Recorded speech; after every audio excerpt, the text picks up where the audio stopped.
जो नियम वैसे तो बदलते नहीं है, किंतु भगवान ने कहा कि आप जो भी माने तुम जैसा और तुम्हारे लिए माने प्रहलाद जी के जितने भी पीछे के पितर थे, पूर्वज थे, उन सब के लिए तो एक सामान्य था। हम भी बहुत पहले हमने पढ़ा था, कुछ 14 या ऐसे कुछ होता है, 14 कुल ना करके भगवान ने उनसे से आप में से किसी को ध्यान हो तो बताएं कुछ, तो भगवान ने वो संशोधन करके कहा कि इतने कुल तक आज से मैं तुम्हारे लिए कहता हूँ, इतने कुल तक तार दिए जाओगे, इतने कुल तक जो है कल्याण हो जाएगा, इतने पितरों का, इतने पीछे तक कुल में इतने पितरों का, पूर्वजों का।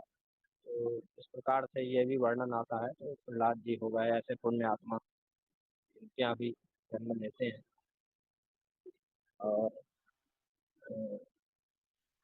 जैसे अभी आप जानते हैं होंगे आप सभी जो है कबीर दास, कबीर दास हुए या रसखान, रसखान की बात होती है, भगवान श्री कृष्ण के बहुत बड़े भक्त। रसखान ने जीवन भर श्री कृष्ण भगवान की भक्ति की, अपनी सीमा में रह के नाम संकीर्तन करते थे और कुछ उन्होंने नहीं किया, भगवान श्री कृष्ण का नाम संकीर्तन ही किया। तो इन सबसे पितरों का कारण हो ही जाता है, ऐसे पुण्यात्मा जन्म लेते हैं। और अब बात है कि क्यों हो जाता है, तो सोचे तो वो इसीलिए हो जाता है क्योंकि पितरों का लोक होता है, और पितर जहाँ पे स्थित होते हैं तो वो भी जो है अभी हम जैसे जो भी कुछ करते हैं वो सब हमें सब देखते हैं।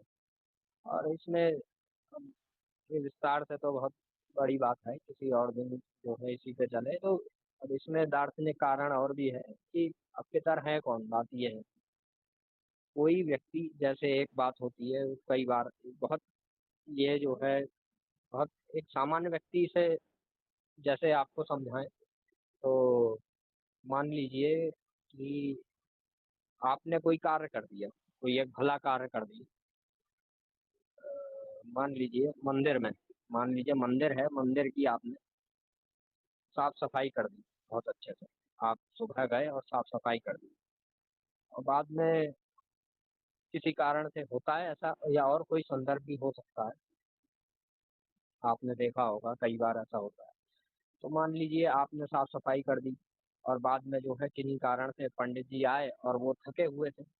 अब वो थके हुए पंडित जी ने देखा तो, और उनका मन नहीं था, या मान लीजिए बीमार थे, किसी कारण से बीमार थे, अब वो आए तो वो क्या मन में धारणा बनाएंगे, वो कहेंगे कि कोई हमारे भगवान ही इस रूप में आ गए, हमारे भगवान ही इस रूप में आ गए जिन्होंने सफाई कर दी, भगवान आ गए, हमारे कृष्ण भगवान आ गए। तो ऐसा जब जीव मानता है तो ये बात ठीक है। तो कोई भी माने एक ही वही परमात्मा है। जैसे चैतन्य महाप्रभु को कहा जाता है कि श्री कृष्ण भगवान के प्रेम अवतार, उनको नाम दिया जाता है श्री कृष्ण भगवान के प्रेम अवतार, किसी में प्रेम का आवेश हो जाए। तो इस प्रकार से देखा जाए तो भगवान शिव से पृथक कुछ है ही नहीं, भगवान राम से पृथक